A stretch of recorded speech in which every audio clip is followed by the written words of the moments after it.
Graça e paz, meus irmãos. Hoje, dia 30 de março, vamos então aos nossos pequenos textos Grandes Verdades. Vamos aqui intercalando com as 7 frases de Jesus na cruz, que o pastor Gerson vem trabalhando, começou ontem, vai ter na quarta e na sexta. Então vamos a um episódio que também antecede a crucificação de Cristo, que está em João capítulo 13. Hoje nós vamos tratar do verso 1 ao verso 11. Diz o seguinte: Antes da festa da Páscoa, Jesus sabia que havia chegado sua hora de deixar este mundo e voltar para o Pai. Ele tinha amado seus discípulos durante o seu ministério na terra e os amou até o fim.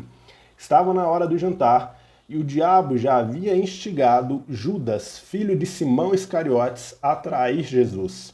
Jesus sabia que o Pai lhe dera autoridade sobre todas as coisas e que viera de Deus e voltaria para Deus. Assim, levantou-se da mesa, tirou a capa e enrolou uma toalha na cintura.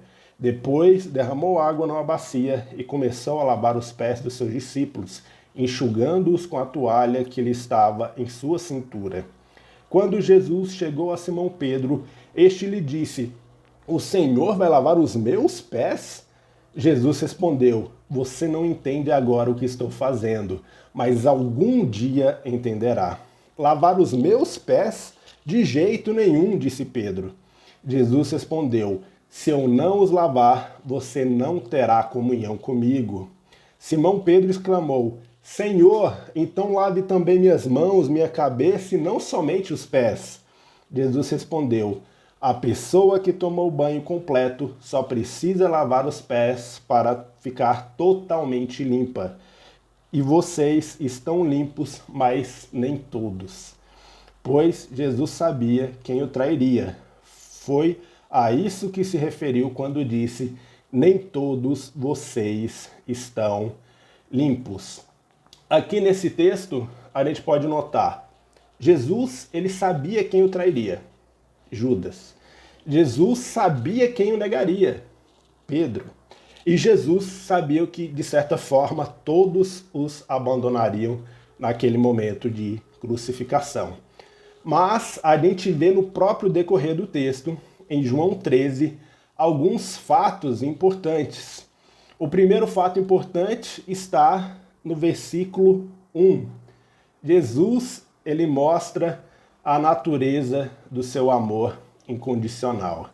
Ele sabia que estava chegando a hora, ele sabia que era findado o seu tempo nessa terra, mas ele deixa claro que ele amou os seus discípulos e amou até o fim, pois era chegado, estava chegando de fato o fim.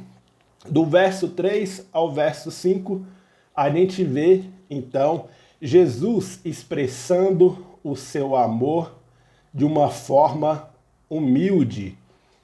O verso 3 fala que ele sabia que lhe foi dada toda a autoridade sobre todas as coisas e que ele sabia que ele tinha vindo de Deus e que estava voltando para Deus.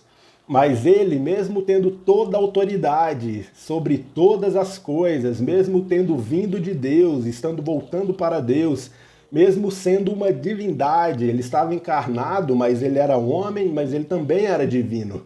Ele levanta, pega uma toalha, enrola na cintura e vai fazer algo que os escravos faziam quando as pessoas chegavam nas casas, que era justamente lavar os pés dos convidados. Jesus, ele vai e lava os pés dos seus discípulos numa prova total de humildade. E a última coisa que eu gostaria de tratar aqui hoje é do verso 6 ao verso 11, que também vai retratar esse momento. Simão Pedro, ele chega vendo Jesus se aproximando dele, ele vai e fala: O Senhor vai lavar os meus pés? E ele indaga Jesus a respeito disso, porque ele jamais deixaria Cristo fazer aquilo, porque não era algo digno de quem Cristo era. E Jesus, ele fala: Você não entende agora o que eu estou fazendo, mas algum dia entenderás. E Pedro, de novo, fala lavar os meus pés. De jeito nenhum. Mas quando Cristo fala, olha, se eu não lavar os teus pés, você não terá comunhão comigo. Pedro, daquela forma dele, digamos assim, toda 8 ou 80, extremo, ele fala, não, então eu não quero só meus pés, lava minha mão, lava meu corpo, lava minha cabeça, então lava tudo. Mas Jesus fala, não é necessário. Quem já se limpou por completo, precisa só lavar os pés. E ele lembra, mas é que nem todos estão assim, citando a Judas. E que nós possamos aprender com o exemplo de entrega de Cristo. Ele exemplifica o seu amor de uma forma servil, sendo servo. Uma boa noite para você, meus irmãos. Amanhã tem as 7 frases de Jesus na cruz. E na quinta voltamos para essa passagem de João 13, do verso 12 ao verso 17. Fiquem na paz.